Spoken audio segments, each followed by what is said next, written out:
হুগলি জেলার তারকেশ্বর মন্দিরের দুধপুকুর সম্পর্কে জেনে নেওয়া যাক। তারকেশ্বর মন্দিরে প্রতি সোমবার ভক্তদের ভিড় থাকে, তবে শিবরাত্রি, গাজন এবং শ্রাবণ মাসে বিশেষ উৎসব পালিত হয়। শ্রাবণ মাসে হাজার হাজার ভক্ত কাঁধে গঙ্গা জল নিয়ে কাঁভারিয়া রূপে এখানে আসেন। পৌরাণিক কাহিনী অনুযায়ী একসময় একজন গরুর মালিক লক্ষ্য করেন তার একটি গাভী প্রতিদিন মন্দির সংলগ্ন একটি স্থানে গিয়ে নিজে থেকেই দুধ দিচ্ছে, কোনো দোহনের প্রয়োজন হচ্ছে না। বিষয়টি দেখে এলাকাবাসীর মনে কৌতূহল জাগে। তারা সেই স্থান খুঁড়ে আবিষ্কার করেন একটি স্বয়ম্ভূ শিবলিঙ্গ।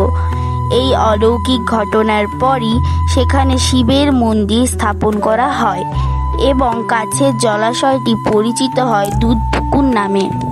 তারকেশ্বর শিবের কৃপায় ও দুধপুকুরে স্নান করে রোগ ও কষ্ট থেকে মুক্তি পাওয়া যায়।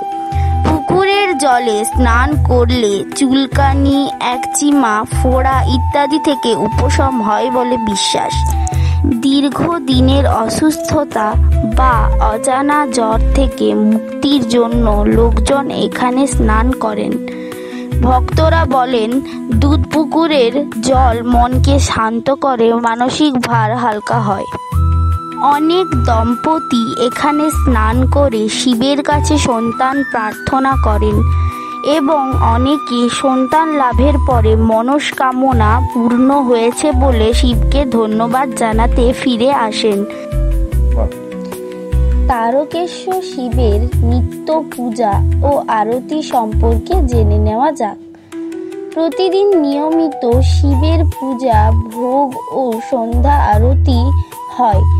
ভক্তরা নৈবেদ্য, বেলপাতা, দুধ, জল দিয়ে পূজা দেন। মন্দির খোলার সময় সকাল 6টা থেকে রাত 9টা কিংবা 9:30 পর্যন্ত। প্রতিদিন সন্ধ্যায় বিশেষ ধূপ, প্রদীপ ও শঙ্খধ্বনির সঙ্গে আরতি হয়। বিকেল 5টা থেকে সন্ধ্যা আরতি হয় প্রায় 6টা পর্যন্ত। ভক্তরা আরতির সময় উপস্থিত থাকলে পূর্ণ আশীর্বাদ লাভ করেন বলে বিশ্বাস করা হয়। বিশেষ দিন শ্রাবণ মাসের সোমবারগুলোতে লক্ষাধিক ভক্ত পায়ে হেঁটে গঙ্গার জল নিয়ে এসে শিবকে জল অর্পণ করেন। শিবরাত্রির দিনে মন্দির চত্বরে মেলা বসে এবং সারা রাত ধরে পুজো ও জাগরণ হয়। হুগলির সবচেয়ে বড় চৈত্র মেলা তারকেশ্বরে বসে। বহু ভক্ত বিশ্বাস করেন এখানে মানত করলে মনোবাসনা পূর্ণ হয়। কেউ কেউ শিবলিঙ্গে মাথা ঠেকিয়ে প্রতিজ্ঞা করেন।